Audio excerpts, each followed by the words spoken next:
All right, what's up, everyone? This is the Osmo.com NHL Hit the Ice Show. Nolan Kelly joining me to talk about this small four-gamer. Nolan, how are you doing this afternoon? Oh, I'm choked. Why? Because I crunched yesterday, and I had like all these Sagan lineups, and me just being an idiot, I crunched in the morning, and for some reason Nichushkin was on that line. So I ended up with like a bunch of awesome Stars lines with Nichushkin, and ended up losing all the money. So yeah, real sharp over here. That's sounds not Still too fun. sounds still not getting used to this cruncher thing. It's screwing up my whole routine. You'll get it. It takes some getting used to for sure. But what I would recommend if you or anyone that's starting to use it, just don't go out of your comfort zone if you're using that to start out with. Like, play the low stakes contests, Yes. whatever's low for you.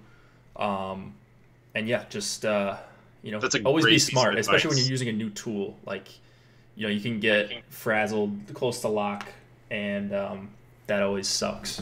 So Yeah, absolutely. Yeah, great idea. Like, just try it out with the $1 and the 25 centers or whatever. Yeah, makes a lot of sense. yeah. So the only thing good last night was really, for me at least, was Radulov. So it Nice. wasn't great. Took down the 150 with Dallas PP Buffalo 2. Nice, pretty cool, pretty Buffalo cool. 2 coming through. We're on brand. Yeah, Buffalo 2. They were good, right? They had a couple goals out there, didn't they? Dougie Hamilton 4-goal game. I don't know about that.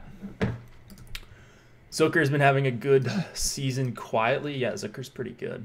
Zucker's hot. I don't know if you mean like attractive or what, but agreed. In any way you're Zucker. talking about, yeah. I've been calling him Zucker for like since time immemorial, so I'm gonna have to get on that. Yeah. Zucker. That's what they say on the broadcast. So Really? They called him Zucker on TSN last night. So I was like, TSN wow. doesn't know. They got the local broadcast. Okay, good. So yeah.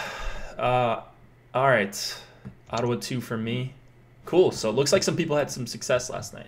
That's pretty good Nice. stuff. Tonight, Ottawa 2, did they go? Who was the leading? I was kind of out of it last night. Did they go off? Were they like the best line on Ottawa, or was it Ottawa 1? honestly, I didn't pay too much attention. I just kind of saw that Dallas was doing okay, so I got back a good Yeah. amount of my entry fees on both sites. Nice. But yeah, Dallas was super low owned. I saw Ottawa 2 did So weird, eh? pretty well. Yeah, I thought they were going to be chalky, so I thought I had to get way over the field on them. But man, I was dead wrong on that. Like, Sagan was like 6% maybe in the Yeah. $8, and then Radulov was like 4%. So That's so weird. yeah, it was weird. I don't know, but I think we know where the ownership's going to be tonight, right? This is true. Yeah. This is true. So that's going to be coming up in our second game. Ovechkin line is going to be super chalky. Where are you at as far as the chalk tonight? That's a great question. I think I agree with your stance on Carolina as the pivot off that chalk. I think that's a pretty smart take, just given how good they've been and like how not great Winnipeg is, missing two of their top three defensemen on the road. Their home road splits are terrible. So I don't know what Carolina's ownership is going to get to, but I like that pivot off of it. I was just talked today in my power plays about how to get away from the Ovechkin chalk. Like, I think, stacking Washington 1 is your most obvious play because Wilson's going to be probably, 17% owned, and Ovechkin will be 60, something like that, or 50, 60. You think it'll be 50? Even on a four-gamer, you think he'll get to 50? I don't know, man. I think he gets to 50. On an 8-gamer the other night, Burns got to 44% or something. Right, And but that wasn't as a 4 implied total at home to the Devils starting their backup goalie. right, but there's So yeah. it's That makes possible. sense. I think it's possible. Yeah. So, man, it's gonna be really interesting. So, I don't What's your want take? to. How chalky do you think he gets? I don't know. I was thinking like 40% Yeah. somewhere in there in like the $5, maybe more. Maybe you're closer to correct. He Maybe was closer he was to 50 or 60. 38% in the small dollar GPPs that I looked at against the Flyers the other night. So that's a worse matchup on the road. Okay, maybe you're right then. Yeah, maybe he does get over 50. Wow. I mean, it doesn't really matter for me. Like, I'm either full stacking it or fading it. Like, if I was making one lineup, he'd probably end up in it, even in GPPs. Like cash, I think you got to play him.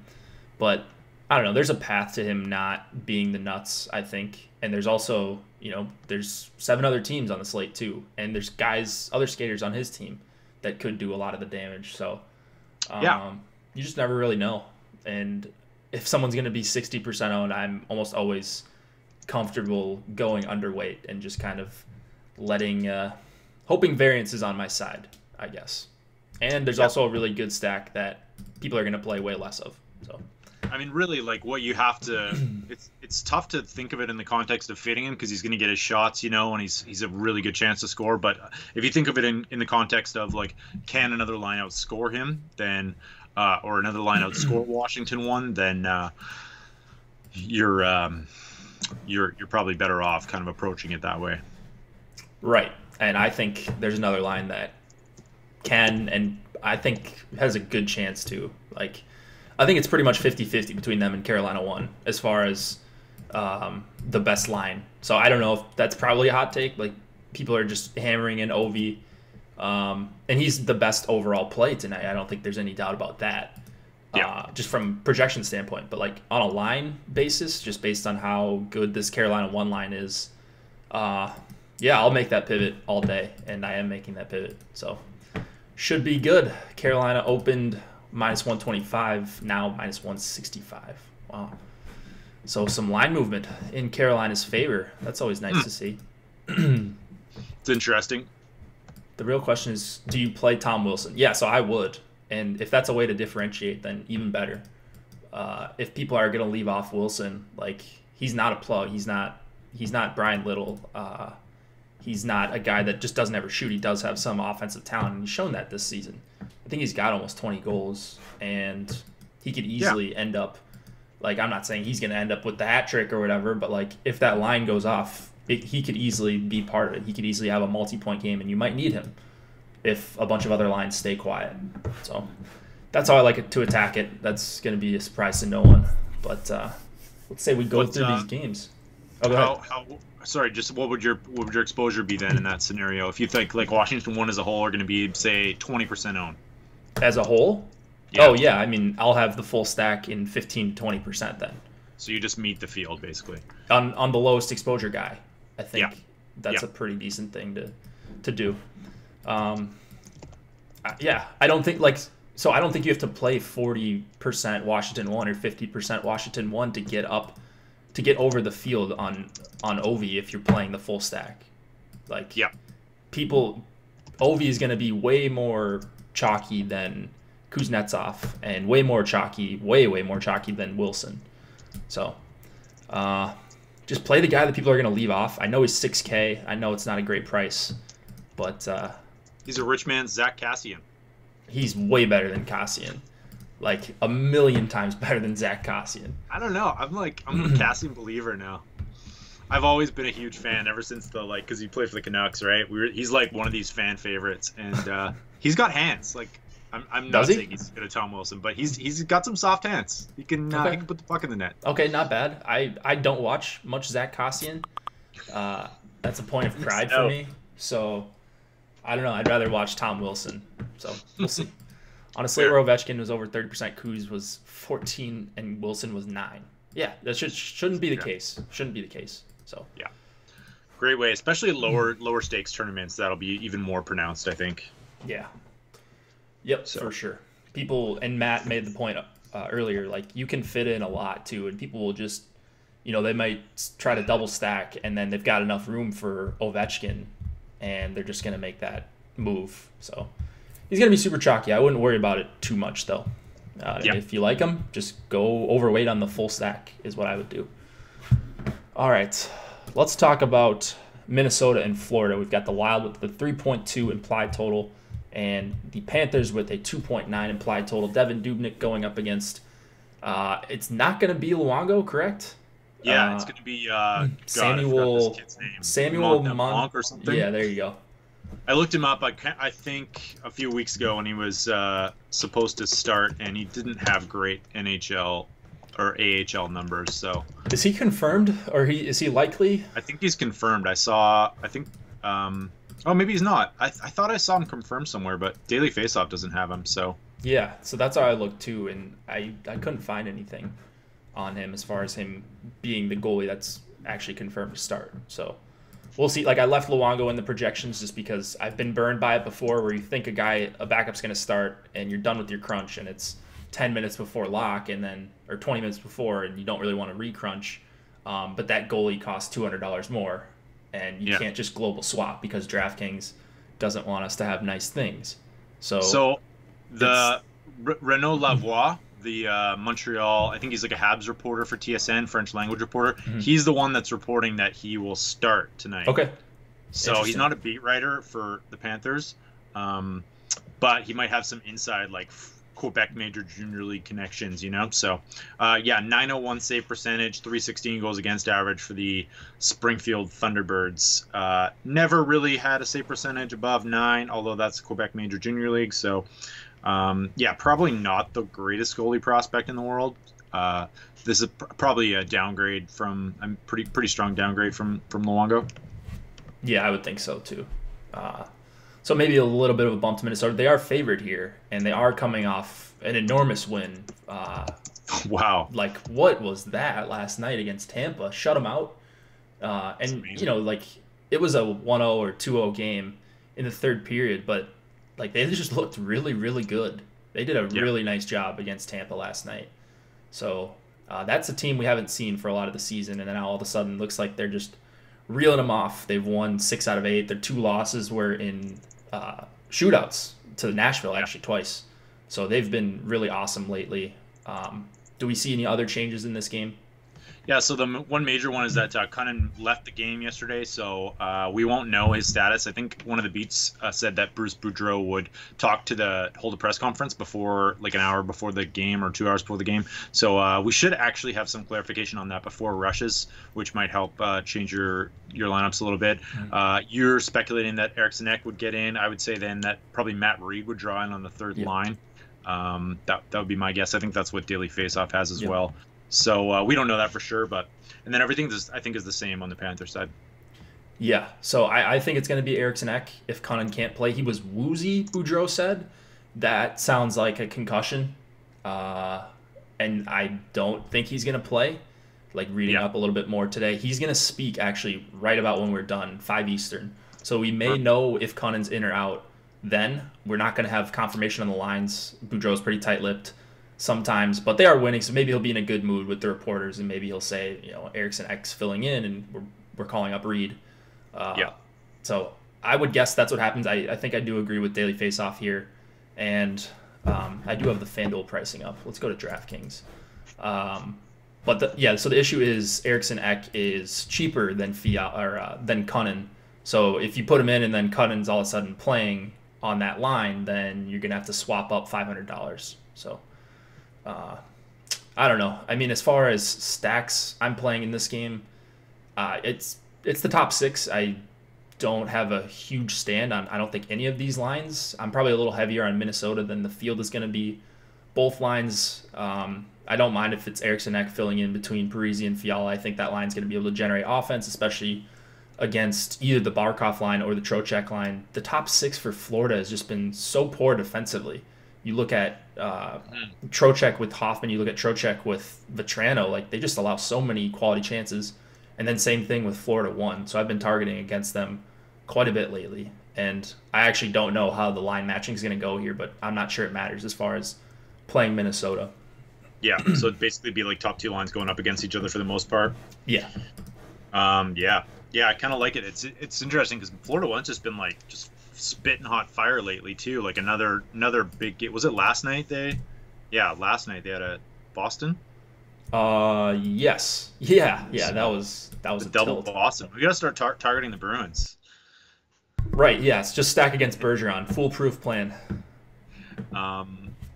So Yeah, I think I like the Minnesota side, but I think they're kind of people are onto it tonight. Like you shut out Tampa, and then the pricing hasn't gone up. I'm guessing they're going to fit in with a lot of people's Washington stacks, Mm-hmm. so I think they're going to be more popular than people expect. Yeah, they do fit really nicely, both lines. So, and you like Donato on that top power play as well. Donato's been really good. This line got it done last night. Obviously, the Barkov line got it done last night as well. So maybe some recency bias on both of those. I think I do lean towards the Barkov line if I'm going to one of these Florida lines.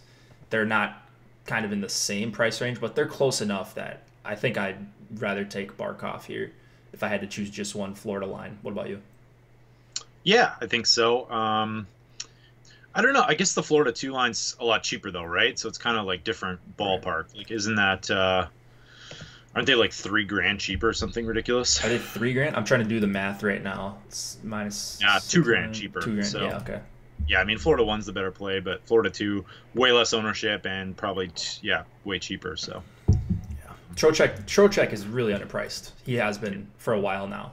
So yeah. 5,300 if you're like a cash game type player might not be a bad time to fire him up. Any defenseman here that you're interested in? It looks like Osmo likes both Suter and Spurgeon. A values on both those guys. Mhm. Yeah, they get so much ice time. Like I guess that makes a lot of sense, and that might be a nice way to get some access to the Minnesota offense without garnering much ownership. Because I don't think either one of them is going to carry any Spurgeon. Like Spurgeon's been getting like almost 30 minutes. So yeah, I kind of like both those plays. Yeah, they do play a lot of minutes. Spurgeon only played 26 yesterday. That's Oh, pretty much okay. on the low side for what he does. When he sees 25 or 26, that's a bad sign. No, I mean both of those guys are going to play a ton of minutes on the back to back. They ride those guys really heavily. Spurgeon I think has a little bit more upside, but he's always priced up $500 to $600 more than Suter, and that's what you see here. So Yeah. those two guys, of course, in play. And then I don't play Brad Hunt. I don't know about you. No, He's only on he's the power play, really? getting some power play time, but he only He's gets like like, 10 minutes. I guess he's been getting a little more ice time, but yeah, nah, not for me. I'm yeah, good. I'll pass on Brad Hunt. Yandel, I guess, would be the obvious guy, especially if I like Florida 1. I'm not forcing in Yandel, though. There are a couple guys that I'm going to try to force in. Yandel probably not one of them. Ekblad, kind of same thing, even though Minnesota has been pretty bad on the kill. I know they got it done last night a few times against the best power play. So pretty much unexpected there from Minnesota. So maybe they can keep it up here. Either way, I'm not going to have a ton of defense exposure in this game. Yeah, I agree. You like any of these goalies? Is Dubnyk officially in for Minnesota? Yep, he is. Yeah. So what you probably have a better sense of Dubnyk than I do. Like he is he like a heater? Does he get on a heater sometimes? Yeah, oh yeah. He's And that's done what this we're since he's seeing come right now? over. Yeah, So I that's mean, it like could just end one. whenever. It's just like a hot streak in baseball, right? They happen, obviously, but the question is whether or not you can predict when it's going to start and stop. And he's in the middle of one, so I'm sure he's loving that he gets to play again tonight. And the team's playing with a bunch of confidence and stuff, so if that matters to you, then yeah, it's a good price anyways. Like, even if the Wild hadn't been hot, I would probably still consider Dubnyk at 7,500, and I am correlating for the most part tonight, so yeah, I'm getting I to like a bunch that. of him. I like that. Yeah, I think that's a good play. I think him and Gibson will probably be the second and third most owned goalies of the night, I'm guessing. So you're not probably catching anyone off guard, but Sure. I like that play for sure. Yep, I don't think you need to get fancy with goalies for the most part. So that's kind of a I think in this next game though maybe might be a nice way. Like if you're stacking Washington 1, you might want to pivot off Holtby. yes, and Everyone's I don't gonna think do that's fancy. Like, I think that's Oh. just smart as far as like there's salary caps, right? So if you're trying to stack Washington 1 and play the most expensive goalie who may not see a ton of volume, then yeah, Yeah, and just a way to differentiate and cut down on those duplications. exactly. Always like unique lineups. All right, Devils and Capitals, 2.5 implied total for the Devils, 3.6 for the Caps. Mackenzie Blackwood and Braden Holtby expected to go. Do we know anything for sure yet on Holtby? Yeah, I think he's. I thought he was. Do they play confirmed, tomorrow? He's likely, I guess, not confirmed, but I'm gonna check quick if they play just to see if they might start Copley if they think they can get this game pretty easily. Oh, I see what you're saying. Yeah, I don't see them on the schedule tomorrow, so no. It should be Holtby. I don't know. Maybe they just think that low of the Devils that they'll just throw out their backup, but who knows? All right, so what do you like in this game? What do you see? Anything different? Yeah, I guess the obvious lines are the obvious lines. There's nothing really, you're not gonna be able to say anything exciting about Washington 1. It's a pretty obvious play. So on the Devils side, like Palmieri is back on the top line. Vatanen is out. One of their other young kids, Rooney, I think, is also out. Hischier is out. Bratt's now out. So this is and then Bastian is day-to-day. Quenneville's going to step in. Daily Faceoff has him on the top power play unit. I don't know if that's actually a thing or not, but I guess the only case you could make against stacking Washington tonight is just that the Devils have done a pretty good job of slowing things down, and they're actually leading the league since these injuries in limiting chances to opposing teams. I think they're first in high danger chances against. Caps are for the last 10. The Devils are. Oh, they're just slowing it down. Okay. Yeah. So if you're looking for a reason to get off Washington, that might be the way to go. But I don't know. I'm kind of leaning towards just being a little underweight. That's all. Yeah, based on what I look at, scoring chance data, high danger chance data, all that stuff. On a team level, my model doesn't just love Washington here. I mean, they're one of the best plays, of course. Mm-hmm. But I expected this morning to see 50% Washington 1 stacks come up in my crunch, and that just wasn't the case. So I was actually pretty excited using your numbers, I think. You had none? How many lineups did you do? Only 20. Oh, okay. That's probably why. So you probably got 18 Carolina 1s. I absolutely did. Yeah. So, all right. I mean, we've got the Devils. They get Palmieri back. Obviously, you still got Coleman. You've got some real players. It's still not a good team. This is obviously a very, very good matchup for the Caps. But they do have 2 lines. So I'm probably going to be over on the second line. And then, like I said, I'm playing the full stack if I'm playing Washington 1. So I just want to make that clear. They're expensive. You cannot fit them with Carolina 1 very easily, if at all. Actually, let me check to see if you actually even can. Because if you can't, then it's basically Carolina 1 versus Washington 1 for me as far as who's going to be the nuts tonight. And I'm siding with Carolina 1 tonight.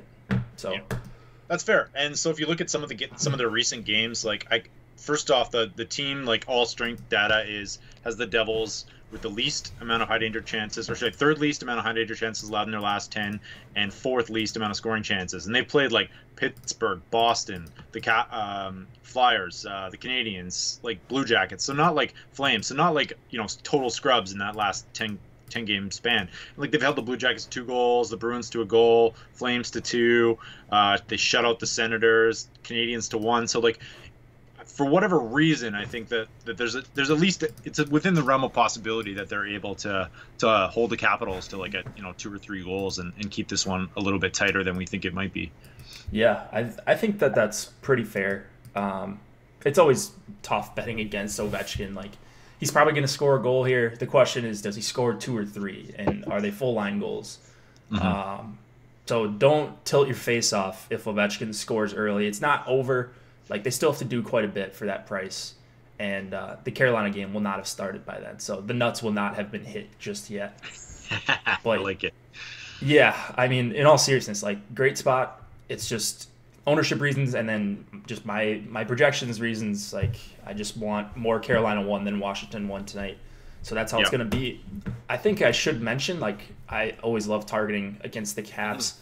I'm going to get a little bit of the Zajac Palmieri line. That's the line that, basically has 3 somewhat real players. I don't know about Augustino, but he's 2,500. 2.3. So you could play Coleman instead of Augustino. You're still going to have a bunch of salary remaining to do some things with the rest of your lineup. And then there's just really nothing else on the Devils that makes me excited, even though they're going up against a team I love to target. Okay, so two questions for you. Would you one? I don't think it's gonna be very popular to game stack this. So bring like Washington one back with New Jersey one. How would you suggest that? And number two, how much 150 lineups? How much Mackenzie Blackwood do you use? I don't think you need to use Blackwood, honestly. One? I have two lineups right now on my last crunch. So I don't know, maybe it's 3, maybe it's 5, but it's perfect. It's going to be like single digit lineups very, very comfortably with Blackwood. So I don't think you need to play Blackwood if you're not playing the Caps. Like, I think that's getting too cute. I think leverage doesn't necessarily work like that too, because Blackwood could still be a really good play if he allows 3, but if Ovechkin scores a hat trick and the Devils score 4, Blackwood's still going to be a good play, and you're going to think, oh yeah, I got all this leverage, but you didn't really. Like, at that price, he's so cheap where both the line against him and he can get there. So it's a little different in hockey. It's an interesting thing. Like, I'd love to study this more, actually, because I do think that, like, there's just that the goaltenders are such an X factor in hockey. So, like we saw last night, Dubnyk shut out the Lightning, who were implied for a similar goal total, right? So you have these like outlying performances that just kind of rear their heads every once in a while. And if you're on a guy like that and he's 1% or 2% owned, that can win a GPP for you. For sure, it's the ultimate goal, right? So. I totally agree with you. Like, I kind of want like 1 or 2 lineup exposure to him. That's all. Just on the off chance that happens and we see like a repeat of last night. I mean, if you're using projections, you shouldn't have him projected high enough to get 20% of him or something ridiculous like that. So, yeah, just project him. If you use projections, go with what they have. Like, if he shows up a couple times. That's fine. If you want to correlate him with Devils 1, I think that's okay. But don't just like go out don't be like, okay, I don't have Ovechkin in this lineup, so I have to have Blackwood. I don't think you have to do that. Yeah, totally. Yeah. So, all right, that's actually that is a pretty good discussion to have, or at least I'm sure a good point to bring making up. Fun of us right now, making fun of me, anyways. About what? Just wanting to play the Devils in Blackwood. I mean, whatever. I don't think they're that bad of a play. What about Carlson? Because I quick made a lineup, or started a lineup with Ovechkin, Kuznetsov, Wilson, and Carlson. And one of those guys is going to get left off for the most part. I happen to think it's going to be Wilson. And people are just going to hammer Kuznetsov, Ovechkin, and Carlson, which is probably what I would do. Yeah. But, yeah, it's... It's interesting. I've noticed as well, like, for, like, Osimo will sometimes use one or the other, like Kuznetsov or Ovechkin. I don't know if that's because they're like not as correlated, or if this were just like small slate game. This was like last season. I was just studying his lineups. So like one play might be to like, I don't know. Like you could power play if you really want to get unique, but you want Caps. You could power play stack the Caps, but not have Ovechkin. I think you're right though. I think Wilson is the most likely to get left off. Yeah. So I'm probably gonna be over on both Carlson and Wilson. So Carlson's gonna be probably my highest exposure player on the slate, even though I don't love Washington 1. I don't love their ownership. Like, I still think Carlson is one of the safest plays on the board, and I still think the Caps are going to put up a handful of goals here, and you might need Carlson to bink tonight. He's such a big part of that power play. Try to get him in with Washington 1 if you can. That would be my advice. I like it. Osmo played Draisaitl with Edmonton 1 last night. Guess he didn't watch the show. Yeah, he must not have. Crazy when you've got hundreds of thousands of dollars in play. Probably didn't watch our hockey show. But this is the thing. Like when these guys are like playing NBA, it's like NHL second if you're. In for sure. Contest, right? They have 5 times the volume in NBA. I mean, they just can get it. You can't get a ton of volume in NHL, even if you play every contest. All right, you ready to move it on? Couple more games. Oh wait, do you have anything for defensemen on the Devil side? Just like cheap punts, maybe Connor Carrick, Will Butcher, 1% owned, both getting power play time. Gonna get 20 minutes. Yeah, Carrick, I prefer him over Butcher, and then Severson is fine.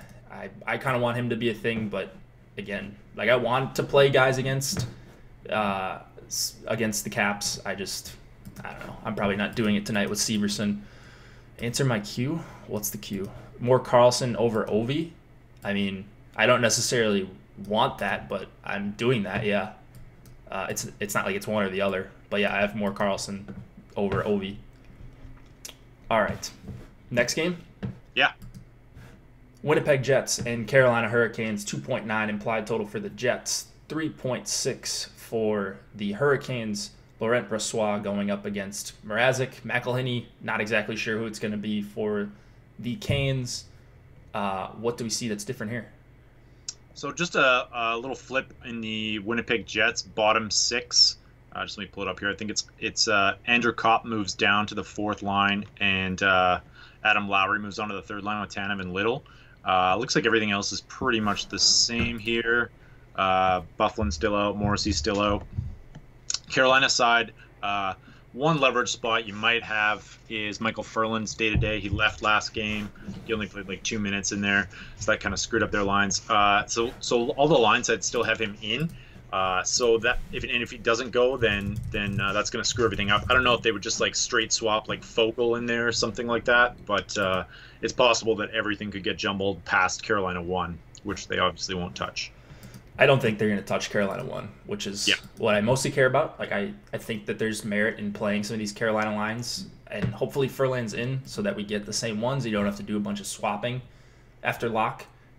And for my sake, selfishly, I hope I don't have to do that because I'm not going to be around my computer after lock. So it's going to be trying to swap 150 with my phone or however many Carolina 2s and 3s I have. Anyways, again, Carolina 1, my highest exposure tonight. It's not really that close, actually. So it's a pretty big stand that I'm taking, and I'm pretty comfortable with it just based on how good Carolina 1's been. They probably don't have to see the Scheifele line all that much. Even if they do, the Scheifele line hasn't been that great with Laine on it, defensively at least. And the Hayes line has been okay to attack. Like, I'm not all that scared about them. Mm-hmm. I think Carolina 1's pretty much matchup proof. Like, they're in the St. Louis 1, Nashville 1 in terms of numbers category. So when they're going to be under-owned, which I think they are tonight, I make a big stand on them. And, yeah, so hopefully worked out before. Yeah. Same thing with Dallas last night, although I expected Dallas to be pretty owned. And they were not. So nice. Yeah, I'm with you there. We've seen your like takes have been like just like on Carolina have just been on point all season or ever since this line got put together. So see no reason to disagree with you there. I'm trusting in your judgment there and just going overweight on the Hurricanes as well. And then I guess just kind of fading Winnipeg just because it's kind of going to be a tough. For Winnipeg 1's going to be a tough matchup. Winnipeg 2 is pretty reasonably priced though, so I don't hate it. I don't really hate anything on the Winnipeg side, but I like if I'm playing a bunch of Carolina 1 and some Washington 1, some of these like higher price lines like Winnipeg 1's getting squeezed out a little bit. There's probably some merit in playing them, but getting matched up against Stahl I don't think is that great of a matchup, especially if Ferland can play. Even without Ferland, I know Fogle and Stahl, if Fogle practiced on line 2 yesterday, someone said, I know they had really good numbers early in the season as well. So I don't think it's that favorable of a 5-on-5 matchup for Winnipeg 1 here. It's just I'm getting them in sprinkles just because I don't want to go all in on just Carolina 1. I don't think that's necessary tonight. So yeah, we will see. Yeah. I think though that like if Fogle ends up playing super cheap, Stahl's super cheap, Teravainen's pricey, but that three-man combo with a Washington 1 is going to be fairly unique in GPPs. So you'll have more New Jersey than Winnipeg? Didn't say that. How did you get that? I don't know. But no, I didn't say that. So, all right. Carolina 2, like I said, I think they're an okay filler. Carolina 3, I think, is actually a really decent filler, and you're going to leave salary on the table if you play them, almost certainly. So even if you play them with Washington 1, they're 3,300, 3,300, and 2,600. And they grade out well for Osmo as well. So that's always good to see. They'll get like 10 to 15 minutes. Some of them get power play time. I think like Svechnikov Sure. and Martinook are on power play too. So super cheap. Svechnikov's going through like a little bit of a rookie kind of downtime. I think like when like rookie slump when this slog of the 82 game season hits them. But yeah, I like that line a lot. That's probably my favorite like cheap filler. Yeah, I like it. All right. What's in chat? Canes. Yeah, Jason's on the Canes train tonight. The Canes death train. So hopefully they don't decide to just have the old 43 shot, 1 goal performance, because I don't have a lot of Brossois, and I'm pretty worried about that actually, because you probably should. Like, they're going to generate volume. So when a goalie's going to see a bunch of volume tonight, I think it's always wise to at least give yourself some outs there when you're multi-entering. That's kind of the benefit of doing that kind of thing if you do it correctly. What about the defenseman here? So Trouba really pops out just because he's still not being priced up for some reason. Maybe that's just because the Jets' offense hasn't been that great of late. I don't know really what the reason is, but 22 to 28 minutes, power play 1 time, like super cheap.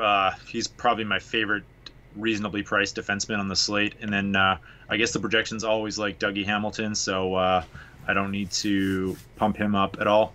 Yeah. Like Dougie, I do like Trouba, especially as a one-off. Again, he's going to play a lot of minutes.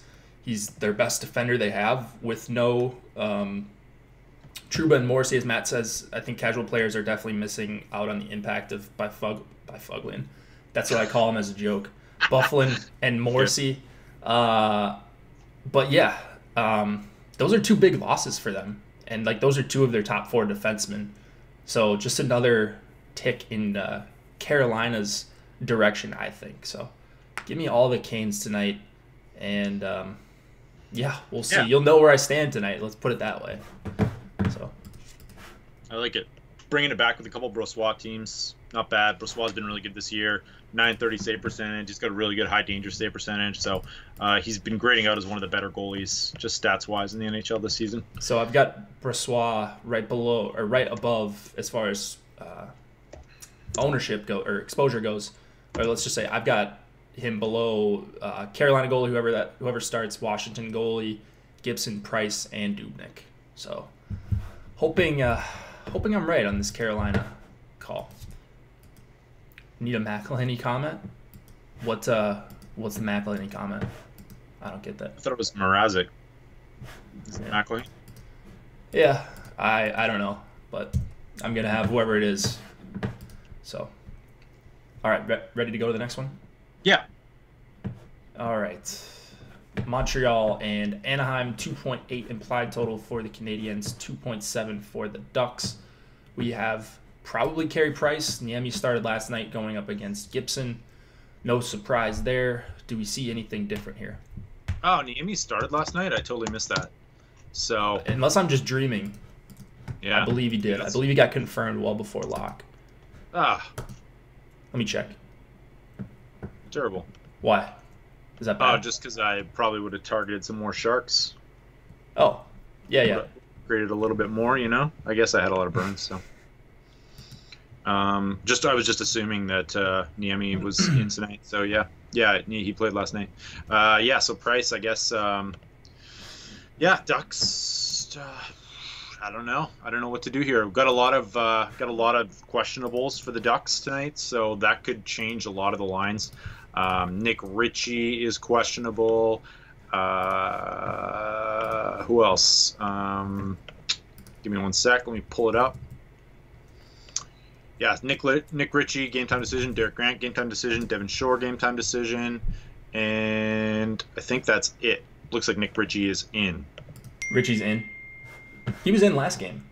Yeah, he was. He had a game time decision tag earlier today, so I don't know if that changed or what. Interesting.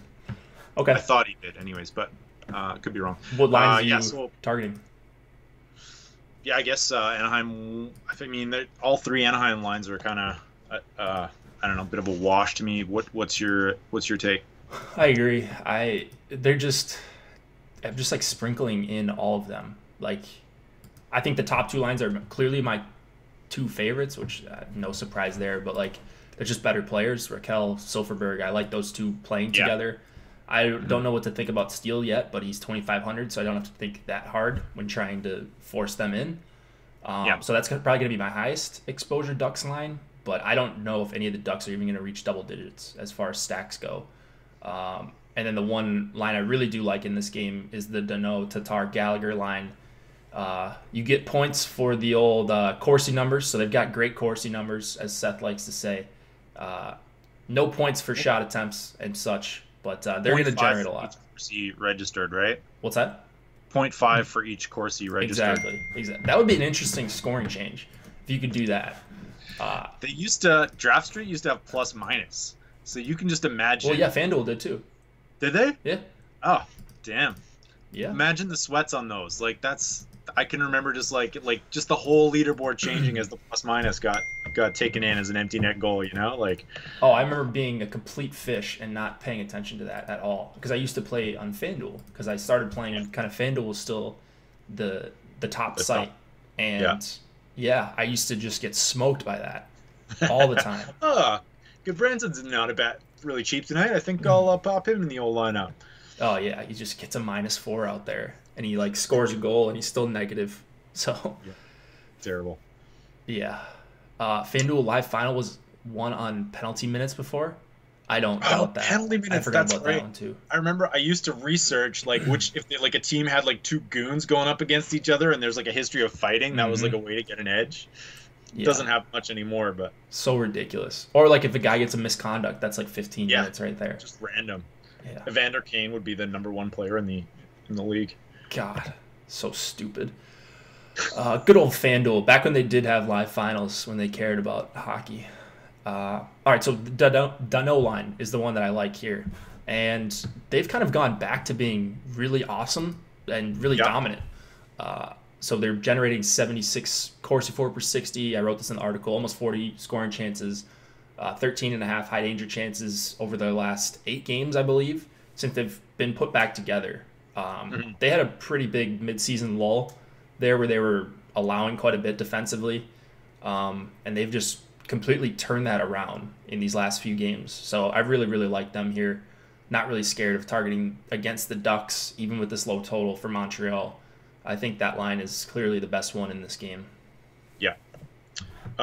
Yeah, for sure. And I think your take on Gibson is going to be very true tonight, where he's just gets tons of ownership, right? Yeah. Montreal on back-to-backs. He's one of the cheapest goalies on the slate.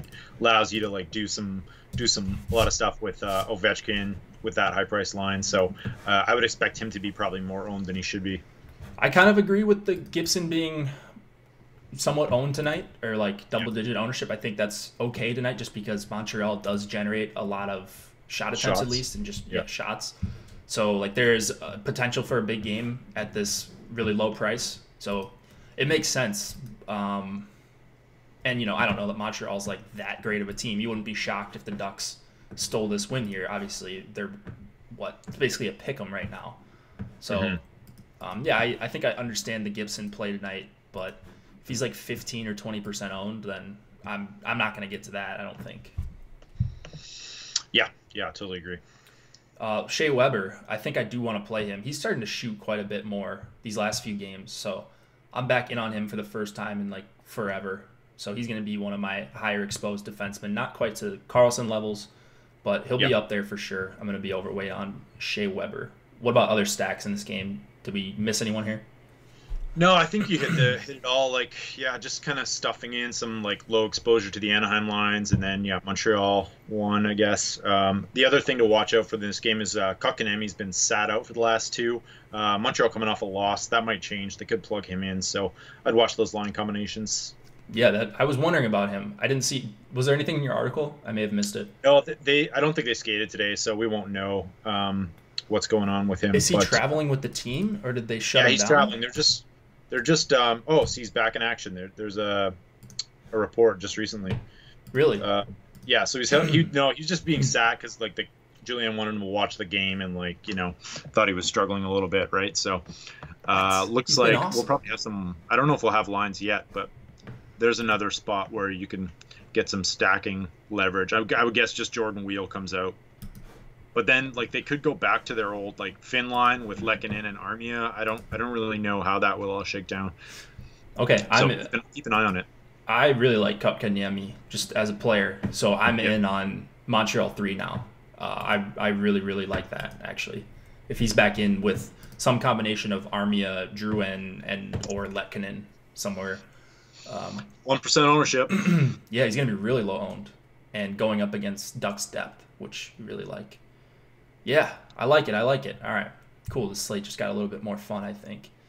9 years, $76 million for Mark Stone. Is that all? What a bargain. Any other defensemen in this game? Yeah, so Goulie's going to be another game time decision, I think. Is he really? Yeah, so we won't know again, I think, on that one until game time, probably out, I would guess.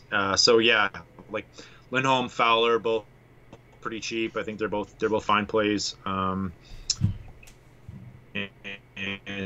get any like Jason Menga or Jacob Menga or anything. Like he had a pretty good game last game.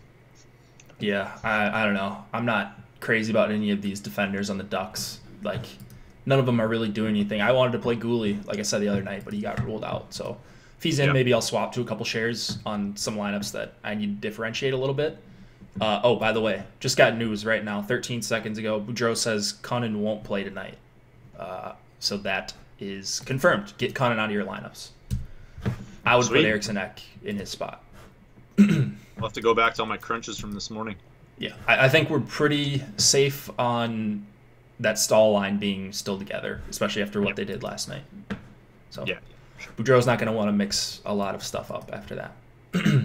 Wonder when Getzlaf and Raquel will be back on the same line. Yeah, I've kind of wondered that too, but I hope that they stick with Raquel and Silverberg on that second line.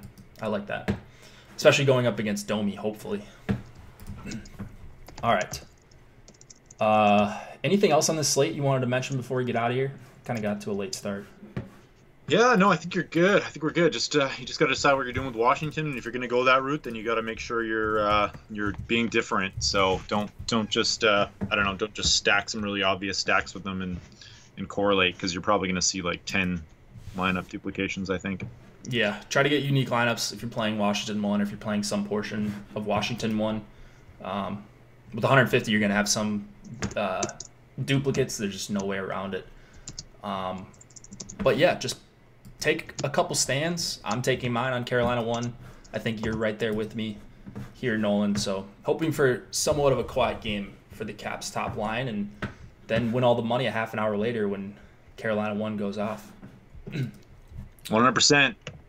Promo code Hit the Ice if you want 50% off your first month at awesemo.com. Any premium package, use that promo code.